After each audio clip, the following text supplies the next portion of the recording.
ঘাটালের তৃণমূল সাংসদ অভিনেতা দেব আজকে এসআইআর শুনানিতে তিনি পৌঁছে গিয়েছেন। শুধু তিনি নন, তার পরিবারের আরো 3 সদস্য, তার বাবা মা বোনকেও কিন্তু এসআইআর এর শুনানির নোটিশ পাঠানো হয়েছিল। দেব আজকে পৌঁছে গেলেন কলকাতা পুরসভার 93 নম্বর ওয়ার্ডের বাসিন্দা অভিনেতা দেব, যেখানে তার ফর্মে কিছু গন্ডগোল ছিল, সেই কারণেই তাকে ডেকে পাঠানো হয়েছিল শুনানিতে, এমনটাই খবর সূত্রে।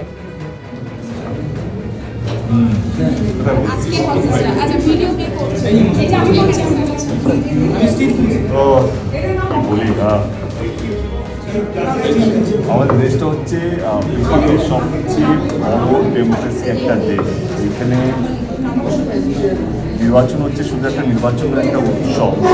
তো এই উৎসবের এই মৌসুমে স্পেশালি ডিভিশন নিয়ে আসা এবং তার সঙ্গে এই যে প্রত্যেকটা ভোটারকে রোল করা এবং যে যে নামগুলো বাদ গেছে সেগুলোকে খুঁজে বার করা, বা যেগুলো আর বেঁচে আছে তাদের নামও বাদ যাওয়া, সেটাকে আবার রিকনসিডার করা বা তাদেরকে আবার নট ইজি জব গেলো। এবং ওনার পুরো টিম যা যা যুক্ত আছেন দিন রাত এক করে যেই পরিশ্রমটা করছেন তাদেরকে সাধুবাদ।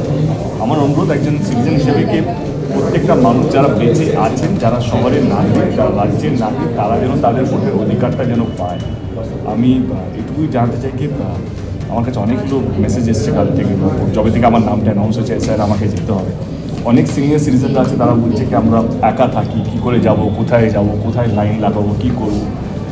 তোমাদের মাধ্যমে আমি জাস্ট ইলেকশন কমিশনারকে একটুকু অনুরোধ করতে চাই, সাংসদ হিসেবে নয়, মানবিক মানুষ হিসাবে বা মানবিকতার কারণে সিনিয়র সিটিজেন যারা শরীর খারাপ বা যারা সিঁড়ি চড়তে পারে না বা যারা হাঁটতে পারে না বা তারা হয় না কি তারা ভয়ে আছে, একা থাকে কি কীভাবে এতগুলো লোক উঠায় যাবো, কে আমাকে গাইড করবে, কে গাইড করবে না, তাদের জন্য যদি বাড়িতে বসে যদি সুপারভাইজ করে যদি কাজ করা যায়। কারণ আমি জানি কি ভারতবর্ষ এমন একটা বৃহত্তম দেশ, ডেমোক্রেটিক দেশ, যেখানে এটা সহজ। ইলেকশন কমিশন হচ্ছে biggest head of entire world, মানে যেই ডেমোক্রেসি তারা লিড করছে সেটা সহজ নয়। সেই জন্যই আমি বললাম এইটা একটু দেখে একটু ভাববেন যে সিনিয়র সিটিজেনকে যেন লাইনে না দাঁড়াতে হয়, তারা যেন বাড়িতে বসে তারা যেন এই খুব বেশি টাইম তো লাগলো না। আমার মনে হয় ইটস ভেরি সিম্পল প্রসেসটা আমার মনে হয় যে কোনো রিপ্রেজেন্টেটিভ যদি বাড়িতে বসে সিনিয়র সিটিজেন তাদের কিছু করে তাহলে সহজ হবে। থ্যাংকস টু এন্টায়ার টিম, এটা বিউটিফুল এক্সপিরিয়েন্স। Thank you. বয়স্ক মানুষ, অসুস্থ মানুষ, তাদের যেন শুনানির নামে হয়রানির শিকার না হতে হয়, এমনটাই বলছেন অভিনেতা দেব। তিনি বলছেন মানুষ যে কোনো রাজনৈতিক দলকে সমর্থন করতেই পারেন, কিন্তু এসআইআর এর নামে যেন হয়রানির শিকার তাদেরকে না হতে হয়। এসআইআর আরো বেশি সময় ধরে করা উচিত ছিল, এমনটাই মত অভিনেতা দেবের। 93 নম্বর ওয়ার্ডের তিনি বাসিন্দা। কলকাতা পুরসভায় তাকে এসআইআর এর শুনানির জন্য নোটিশ পাঠানো হয়েছিল, আর আজ সেই শুনানিতেই উপস্থিত ছিলেন কার্যনগরের একটি স্কুলে।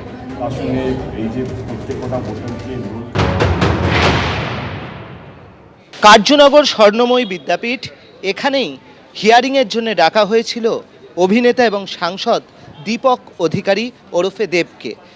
দেব এখানে আসেন এবং এখানে আসার আগে থাকতেই তৃণমূল কংগ্রেসের কাউন্সিলর এবং তৃণমূল কংগ্রেসের সমর্থকরা তারা এখানে বসেছিলেন এবং উন্নয়নের পাঁচালি তারা পাঠ করছিলেন। এবং দেব এখানে আসেন, সেখান থেকে তিনি ভেতরে যান এবং হিয়ারিংয়ে অংশ নেন। হিয়ারিংয়ে তিনি অংশ নেন, যেমনটা নির্বাচন কমিশন সূত্রে জানা যাচ্ছে যে 2002-এর ভোটার লিস্টে তার বা তার পরিবারের কারুর নাম ছিল না। তিনি যে আবাসনে থাকেন সেই আবাসনটিও কিন্তু 2002-এর অনেক পরে হয়েছিল, কিন্তু তার পুরনো যে বাড়ির জায়গা সেই মেদিনীপুর অঞ্চল, সেখানেতেও কিন্তু 2002-এর লিস্টে দেব বা তার বাবা মা কারুর কিন্তু কোনো সেখানে লিঙ্ক পাওয়া যায়নি। তো স্বাভাবিকভাবে একই সঙ্গে দেব, তার বাবা, তার মা এবং তার বোন সবাইকেই ডাকা হয়েছিল হিয়ারিংয়ের জন্য, কিন্তু আজকে শুধুমাত্র দেব এসেছিলেন, তার বাবা মা এবং বোন আসেননি। দেবের যেটা বক্তব্য যে এখানে খুব সামান্য কারণে প্রচুর বয়স্ক মানুষদেরকে ডাকা হচ্ছে এবং তিনি চাইছেন যাতে সাধারণ মানুষকে এইভাবে অসুবিধে না ফেলা হয়, সেটাই তিনি চাইছেন নির্বাচন কমিশনের কাছে। তার বক্তব্য, তিনি এসছেন, প্রয়োজনে আবারও আসবেন, কিন্তু অনেক বয়স্ক মানুষদের ক্ষেত্রে সমস্যা হতে পারে, তাদের যেন এই ধরনের হিয়ারিংয়ে অসুবিধায় না ফেলা হয়। স্বাভাবিকভাবে দেব আজকে যখন আসেন প্রচুর মানুষ ভিড় করেছিলেন এবং তার মাঝখানেই যেটা এখনও অবধি নির্বাচন কমিশন সূত্রে জানা যাচ্ছে, দেব তার নিজের যে সমস্ত ডকুমেন্ট রয়েছে সেগুলো জমা দিয়েছেন এবং সুষ্ঠুভাবেই তার হিয়ারিং সম্পন্ন হয়েছে। ক্যামেরায় দিব্যেন্দু সিংহের সঙ্গে অর্ণব মুখোপাধ্যায়, এবিপি আনন্দ, কলকাতা। এনুমারেশন ফর্মে গন্ডগোল থাকায় দেবকে নোটিশ পাঠানো হয় আর আজ 12:30টার পরে শুনানি কেন্দ্রে পৌঁছে যান দেব। তিনি একদিকে যেমন বলেন নির্বাচন কমিশনের কাছে অনুরোধ জানান যারা বয়স্ক অসুস্থ মানুষ তাদের যদি নথিপত্র বাড়ি থেকে সংগ্রহ করা হয় তাহলে সেই সমস্ত মানুষদের সুবিধা হয়। অন্যদিকে তিনি আরো বলেন যে দায়িত্ববান নাগরিক হিসেবে আইন মেনে কাজ করলাম। কি বললেন দেব, শুনুন।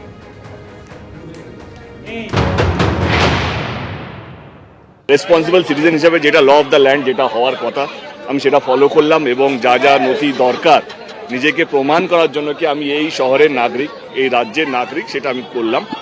আমার শুধু এইটুকু বক্তব্য এটাই বলার আছে যে ইতিমধ্যে অনেকগুলো ফোন এসছে আমার কাছে যবে থেকে আমার নাম SIR এ এনরোল হয়েছে বা আমাকে ডাকা হবে তবে থেকে অনেকগুলো, যেমন আমি নাম নিয়েই বলতে পারি, যেমন আমার প্রজাপতি টুতে যিনি মা হয়েছিলেন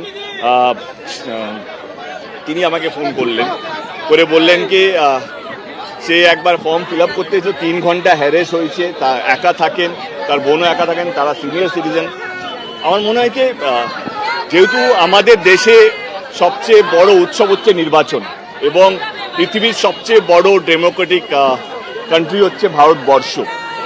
এর আগেও ভারত লাইনে লেগেছিল, ইন্ডিয়া লাইনে ছিল যখন নোটবন্দি হয়েছিল, যখন পুরো দেশ লাইনে লেগেছিল তখন আমি সেটাকে সাপোর্ট করেছিলাম। কোথাও যেন আমার মনে হয়েছিল যে না, এটা দেশের ভালোর জন্য, কালো টাকা কোথাও যেন চলে যাচ্ছে, তখন দলের একটা আলাদা নিয়ে ছিল। আমি নিজে হেডলাইন দেখলেই বুঝতে পারবেন তখন আমার মনে হয়েছিল ঠিক, কিন্তু আজকে মনে হচ্ছে কি না, এইটা যারা সিনিয়র সিটিজেন বা যারা অসুস্থ তাদেরকে আমার মনে হয় কি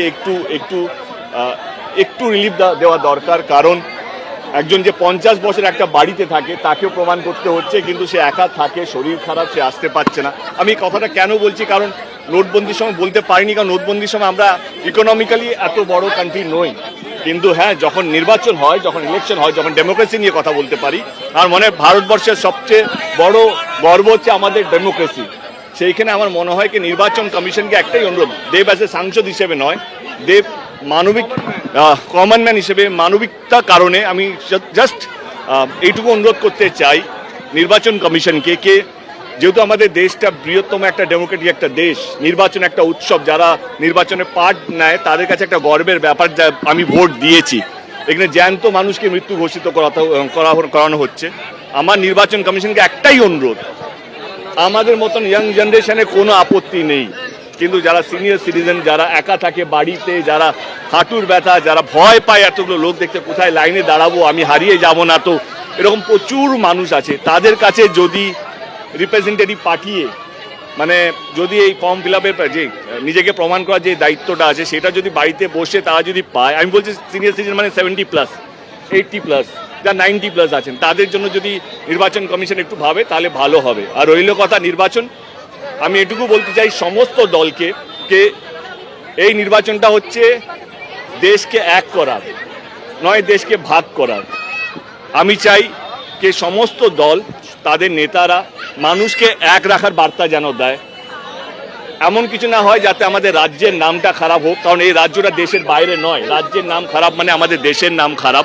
একটা রেসপন্সিবল লিডার হিসেবে যা যা করণীয় সেটা আমার মনে হয় কি নির্বাচন আসছে, সমস্ত দল যেন তাদের রিপ্রেজেন্টেটিভকে এইটুকু যেন বলে কি যাই হোক না কেন আমরা আমাদের রাজ্যের নাম বা আমাদের দেশের নাম যাতে খারাপ যাতে না হয়, আর মানুষ যেন এক থাকে, এই বার্তা যেন তাদের কথাবার্তার মধ্যে যেন থাকে। এবিপি আনন্দ এগিয়ে থাকে, এগিয়ে রাখে।